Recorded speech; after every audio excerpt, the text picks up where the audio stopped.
ሰላም ውድ ኢትዮጵያውያን ወንድምና እህቶቼ አንድም ቀን በአላህ ብዬ ለምኛችሁ አላቅም፣ ግን ዛሬ በአላህ ብዬ ልለምናችሁ ነው። ይሄን ቪዲዮ ላይክ፣ ሼር፣ ኮፒ ሊንክ፣ ሪፖስት እያረጋችሁ ውድ ለኢትዮጵያውያን ወንድምና እህቶቼ አድርሱልኝ እላችኋለሁ። ወንድም ያላችሁ እህት ያላችሁ ይሄን ቪዲዮ ሼር ሳታርጉ አትለፉ ነው መላችሁ።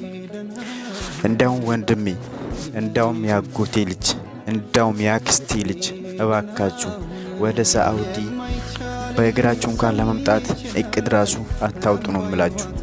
ደላላ እንኳን ቢያታለላችሁ፣ ደላላ እንኳን ብር ቢያፈስላችሁ ወደ ሳዑዲ ለመምጣት እባካችሁ እቅድ አታውጡ። እንኳን ለመምጣት እቅድ ራሱ አታውጡ። በተቻላችሁ አቅም በኢቃማ ለመምጣት ሞክሩ እንጂ በእግራችሁ ትንሽም ቦታ አትራመዱ ነው የምላችሁ። እባካችሁ እንደምታዩት ይሄው ኢትዮጵያውያን እዚህ ጋር በባህር ያለቀ በጀልባ ላይ ያለቀ ይገኛል። በጣም ነው የሚያሳዝነው። ወረበል ካበ ነው የምላችሁ። ሞት ካልቀረ በሀገራችን ቁጭ ብለን ብንሞት ይሻላል። እንደዚህ ያሳ ነባሪ እራት ሳንሆን ያሳ ነባሪ ምሳ ሳንሆን በሀገራችን ቁጭ ብለን ብንሞት ይሻላል።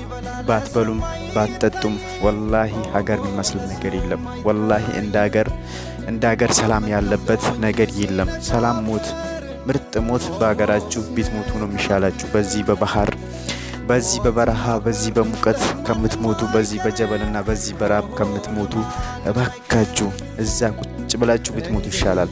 ይሄ ቪዲዮ ለወንድሜ ላጎቴ ልጅ ላክስቴ ልጅ ነው የሚሰራው ማለት ነው። ሁላችሁም ደግሞ ሼር ኮፒ ሊንክ እያረጋችሁ ሪፖስት እያረጋችሁ ለመላውያን ኢትዮጵያውያን አድርሱልኝ እላችኋለሁኝ ማለት ነው። እህትና ወንድሞቼ ስንት ወንድማችሁ ሞቶ እያለቀሳችሁ ምትውሉ ምታድሩ አላችሁ። እናንተንም አላህ ያጽናናችሁ፣ አላህ ደግሞ ሰላሙን ያወርድላችሁ ብዬ ዱአ አረግላችኋለሁ። ይሄን ቪዲዮ ግን ሳትሰላችሁ እባካችሁ ሁላችሁም ሼር ኮፒ ሊንክ ዲቪ